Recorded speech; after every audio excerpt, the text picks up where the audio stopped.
वलसाड में मानवता को झकझोर देने वाला मामला उजागर।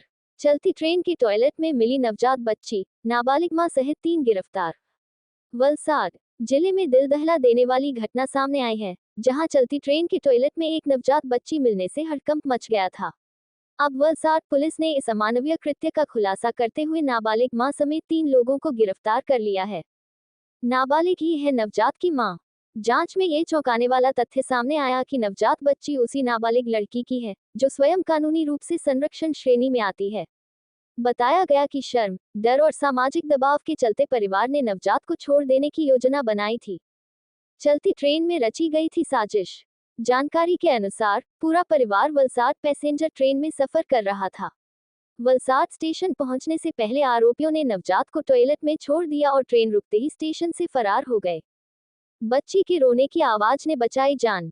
कुछ समय बाद बच्ची के रोने की आवाज सुनकर रेलवे कर्मियों को शक हुआ। तुरंत ही आरपीएफ और वलसाड पुलिस को सूचना दी गई। पुलिस ने मौके पर पहुंचकर बच्ची को सुरक्षित बाहर निकाल लिया। सीसीटीवी और तकनीकी जांच में मिला सुराग। पुलिस ने पूरे मामले में गंभीरता दिखाते हुए कई स्टेशनों के सीसीटीवी फुटेज खंगाले।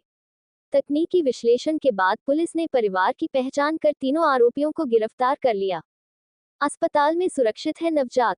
फिलहाल नवजात बच्ची अस्पताल में चिकित्सा निगरानी में है और उसकी स्थिति स्थिर बताई जा रही है। सभी पहलुओं की जांच जारी। पुलिस अब नाबालिग के गर्भधारण से लेकर नवजात को छोड़ने की साजिश तक पूरे मामले की विस्तार से जांच कर रही है। अधिकारियों का कहना है कि आरोपियों के खिलाफ कड़ी कानूनी कार्रवाई की जाएगी।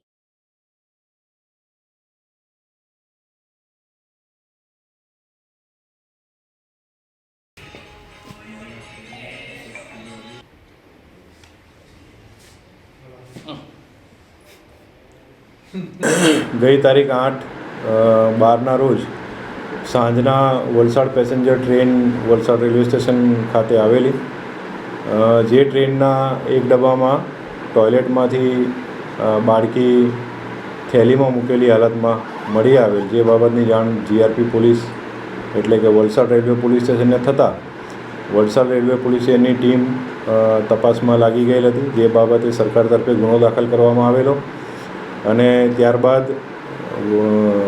વડોદરા રેલવેની ટીમ, જેમાં એલસીબીની ટીમ તેમજ વલસાડ રેલવે પોલીસ સ્ટેશનની ટીમ સાથે મળીને ભરૂચ, સુરત, વલસાડ અને વાપી રેલવે સ્ટેશનોના ખૂબ જ સક્રિય રીતે કેમેરા ચેક કરવામાં આવેલ, તેમજ શહેર વિસ્તારના કેમેરાઓ પણ ચેક કરવામાં આવેલ અને જે તપાસ દરમિયાન જે શકદાર ઈસમો આ બાળકીને લઈને ટ્રેનમાં મૂકી ગયેલા હતા તેમના ફૂટેજ મળી આવેલા, જે આધારે પોલીસે તપાસ કરીને એ લોકોને શોધી કાઢવામાં આવેલ।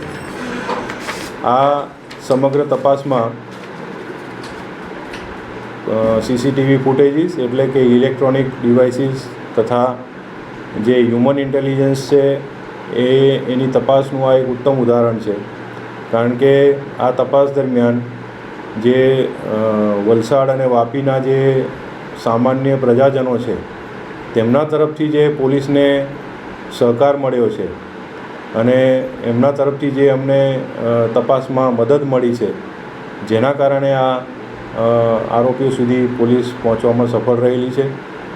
તમને જાણીને આશ્ચર્ય થશે કે એમાં જે એક સાહેબ છે જેની પોતાની બહેનના લગ્ન હતા અને વહેલી સવારે જાન આવવાની હતી એના ઘરે, તેમ છતાં પણ એ વ્યક્તિએ પોલીસને મદદરૂપ થઈ અને સાથે તપાસમાં આવી અને આરોપી સુધી પહોંચવામાં અમને મદદ કરેલી છે। આવા જવાબદાર નાગરિકોની મદદથી અને પોલીસે તપાસ યોગ્ય દિશામાં કરી આરોપીઓને પકડી પાડવામાં આવેલા છે। આ બાબતે જે ગુનો દાખલ થયેલ છે એમાં આરોપીઓની ધરપકડ કરી ધોરણસર આગળની કાર્યવાહી કરવામાં આવી રહી છે। બાળકીને ત્યાગી દેવાનું કારણ શું હતું?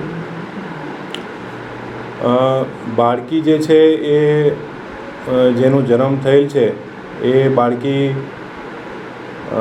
જે આ તપાસમાં જે એક કાયદાના સંઘર્ષમાં આવેલી બાળકી છે એના દ્વારા એને જન્મ આપવામાં આવેલું હતું, જેના કારણે એ નાની ઉંમરની બાળકી દ્વારા જન્મ થયેલ છે આ બાળકીનો, એટલે એના પરિવારજનોએ આ નવજાત જે બાળકી છે એને ત્યજી દેવાનું નક્કી કરી અને ટ્રેનમાં મૂકી દેવામાં આવેલી હતી.